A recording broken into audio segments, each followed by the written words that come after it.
అది ఒక చిన్న దక్షిణ భారత గ్రామం. సాయంత్రం వేళ వాన చినుకులు ఆ పెంకుటింటిమీద చాలా మెల్లగా పడుతున్నాయి. ఇక్కడే మన కథ మొదలవుతుంది. ఇది ఒక అమాయకత్వం, ఒక మోసం, ఇంకా అత్యాశతో అల్లిన ఒక బంగారు ఉచ్చు గురించిన కథ. ఇవే రాఘవ వాళ్ల అవ్వ చెప్పిన చివరి మాటలు.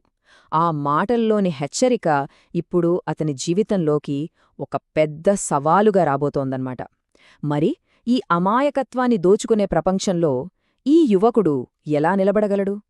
ఆ దృశ్యాన్ని ఒక్కసారి ఊహించుకోండి. మంచంమీద బలహీనంగా పడుకున్న అవ్వ చేతిని పట్టుకుని రాఘవ కూర్చున్నాడు. ఆమె గొంతులో ఆందోళన ఉంది, ప్రేమ కూడా ఉంది. ఆమె తన మనవడికి డబ్బు మాత్రమే కాదు, ఒక తీవ్రమైన హెచ్చరికను కూడా వారసత్వంగా ఇచ్చివెళ్ళింది. కేవలం 5,000 రూపాయలు. అదే అటకమీద ఒక పాత జాడీలో దాచిన మొత్తం. రాఘవకు ఉన్న ఏకైక ఆస్తి ఇదే.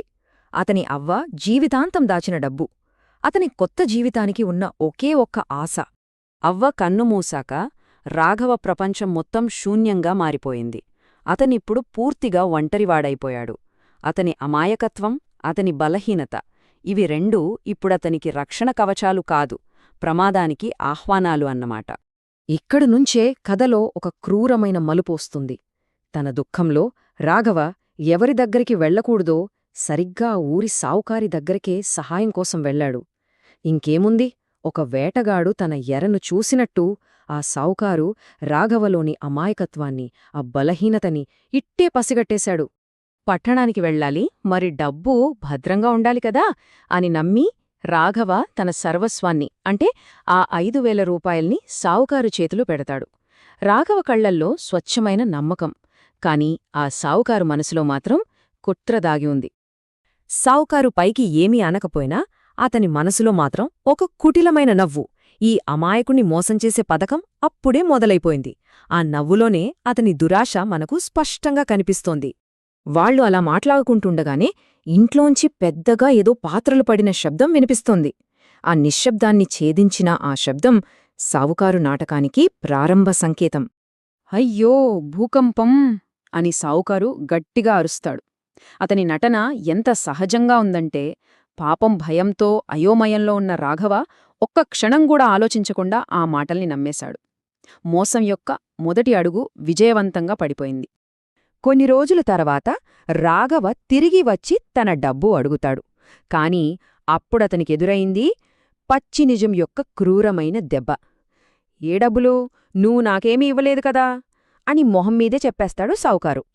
చుట్టూ ఉన్న ఊరి జనం కూడా రాఘవను చూసి నవ్వడం మొదలుపెట్టారు.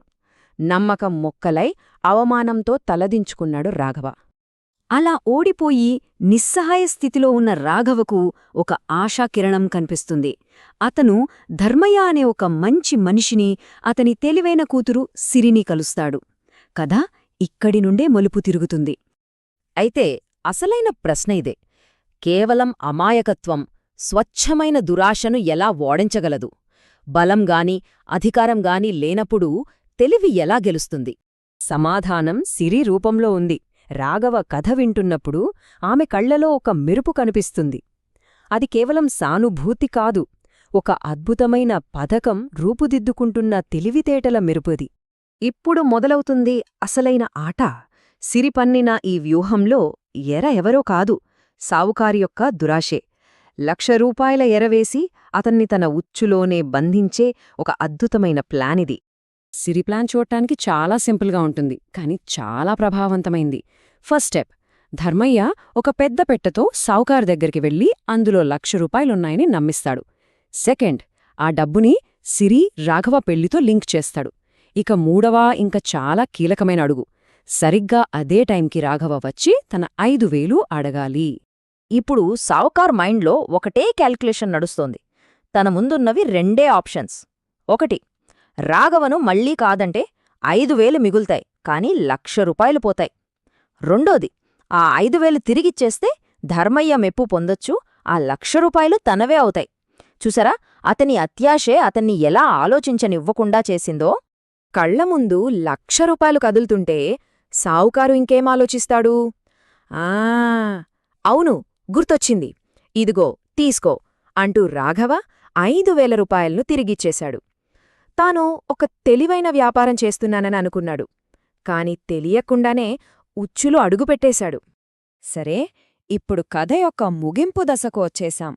ఇక్కడ వేసిన ఉచ్చు ముగుస్తోంది. దురాశే తనకి తాను శత్రువుగా ఎలా మారుతుందో చూడబోతున్నాం. రాఘవ డబ్బులు తీసుకున్న వెంటనే ధర్మయ్య తన నటనలోని చివరి అంకాన్ని ప్రదర్శించాడు. డబ్బులు లేవంటే గట్టిగా అడగలేని ఇంత అమాయకుడికి నేను నా కూతురిని ఇవ్వను అని నిరాశగా నటిస్తూ ఆ పెట్టెను వెనక్కి తీసుకుంటాడు. సావుకారికిది ఊహించని దెబ్బ. సావుకారు బిక్కముఖం వేసి అలా చూస్తూ ఉండిపోయాడు. అతని ముఖంలో అవిశ్వాసం, కోపం, అన్నిటికీ మించి తాను మోసపోయాననే అవమానం అన్నీ స్పష్టంగా కనిపిస్తున్నాయి.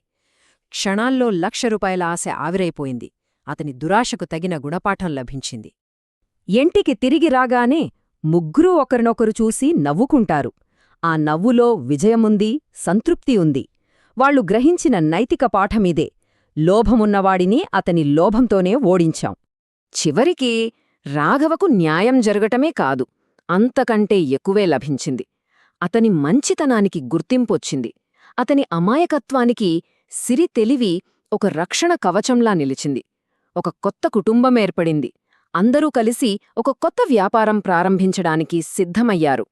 ఈ కథ మనందరికీ ఒక లోతైన ప్రశ్నను మిగిలుస్తుంది. అమాయకత్వానికి తెలివి మార్గదర్శిగా ఉన్నప్పుడు నిజంగా అధిగమించలేనిది అంటూ ఏమైనా ఉంటుందా?